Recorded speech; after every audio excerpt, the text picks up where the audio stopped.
Now let us start one important thing which is asked in question. The important thing is the mass. The difference is mass is connected to displacement thickness, and the change in momentum is connected to momentum thickness. And energy thickness does not represent anything. So first of all, let us define what is mass. Why is mass changing? Why is mass changing? So the basic understanding is this. So suppose this is a plate and a boundary layer is formed. Initially at this AB region, the this was every particle was flowing with u infinity velocity. So the mass flowing from this area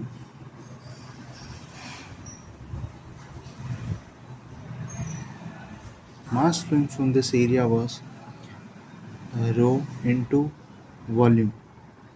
So rho into this this suppose consider this is dy. We will tell you why dy it is considered into breadth into u infinity. So this will come in meter cube per kg per second. So now when we go now here, now at this region, if we so as we have studied mass conservation, तो यहाँ से जितना मास है उतना यहाँ से जाना चाहिए. यहाँ से उतना मास नहीं जा रहा, क्यों? बाकी सब मास इधर से चल दे रहा, क्यों चल रहा? इधर से कितना मास जा रहा है? डेंसिटी तो कांस्टेंट, dy भी कांस्टेंट. यहाँ पे जो हर पार्टिकल की वेलोसिटी क्या थी? यू इन्फिनिटी इंटू बी, तो कांस्टेंट ही है.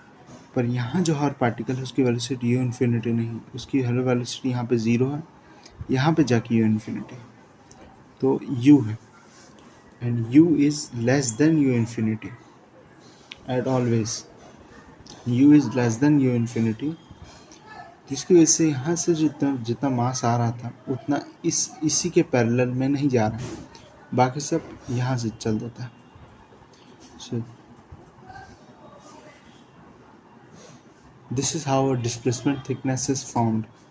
सो इसी वजह से डिस्प्लेसमेंट थिकनेस नाम का एक टर्म आता है. So now let us study what, यहाँ से कितना मास जाएगा. ठीक है, नेक्स्ट पेज में पढ़ते हैं.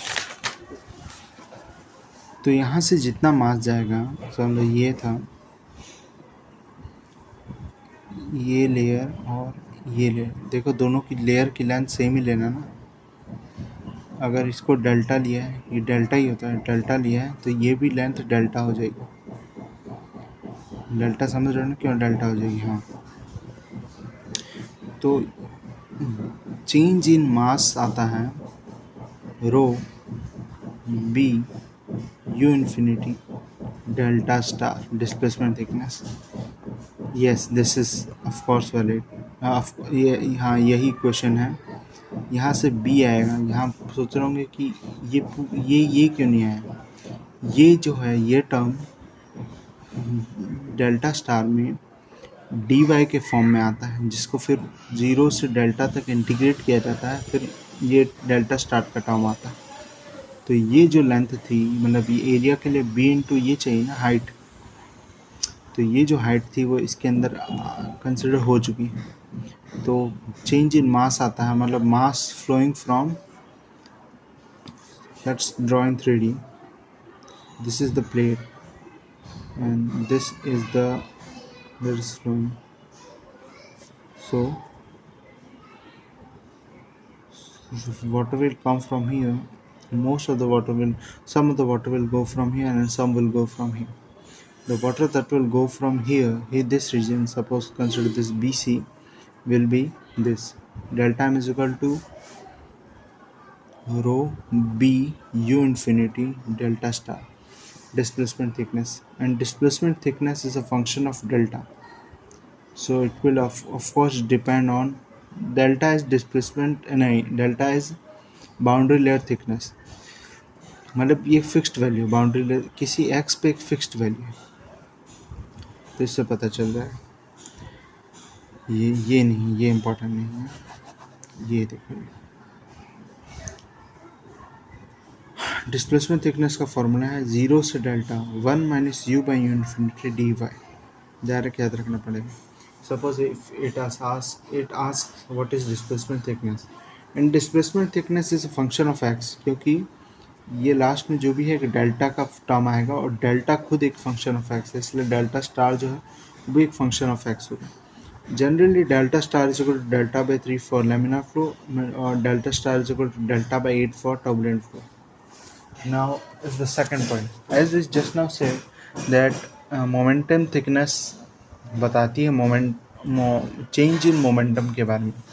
तो मोमेंटम होता क्या है? पहली बात तो मास, मोमेंटम होता है mass into velocity, product of mass into velocity. Now अगर हम बाउंड्री लेयर रीजन में जाए तो मास भी चेंज हो रहा है, वेलोसिटी भी चेंज हो रही, तो आपको और सबसे पहले मोमेंटम चेंज इसलिए होगा क्योंकि वहाँ ड्रैग फोर्स प्रोड्यूस हो रही है और एक्सटर्नल फोर्स की वजह से मोमेंटम में चेंज आता ही है।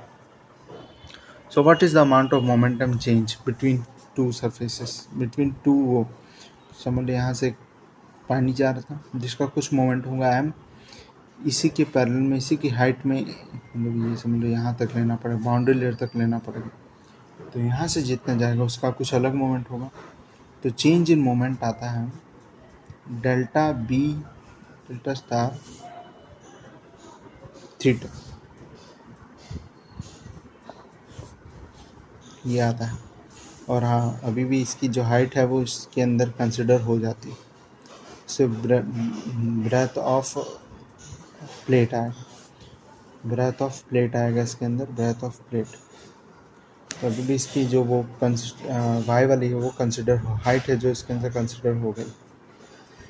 अब मोमेंटम थिकनेस खुद डेल्टा पर डिपेंड कर रहा है, मतलब चेंज इन मोमेंटम खुद डेल्टा पर डिपेंड कर, डेल्टा जो खुद एक्स पर डिपेंड करता है। मतलब अगर यहाँ का सरफेस लूँ तो अलग मोमेंटम चेंज आएगा, यहाँ का लूँ तो अलग मोमेंटम चेंज आएगा, यहाँ का लूँ तो अलग मोमेंटम चेंज आएगा, और हर एक्स के साथ मोमेंटम का डिफरेंस भी चेंज हो रहा है। मोमेंटम थिकनेस की वैल्यू क्या होती है? Do not remember this. Momentum thickness की वैल्यू क्या होती है? डेल्टा 0 से delta U upon you infinity 1 minus u by u infinity D by, यही बस यहाँ पे यू बाई यू इन्फिनिटी जो होती है डी वाई, यही हाइट है जो फिर ये हाइट है डी वाई, फिर इसको 0 से डेल्टा इंटीग्रेट करके इसकी हाइट आ जाएगी जो भी। अब एक शॉर्ट सा टर्म डिफाइंड है शेप फैक्टर, जो होता है एच, और होता है displacement thickness upon momentum thickness, displacement thickness upon momentum thickness. Now there is one more term which is called energy thickness. Energy thickness का फॉर्मूला है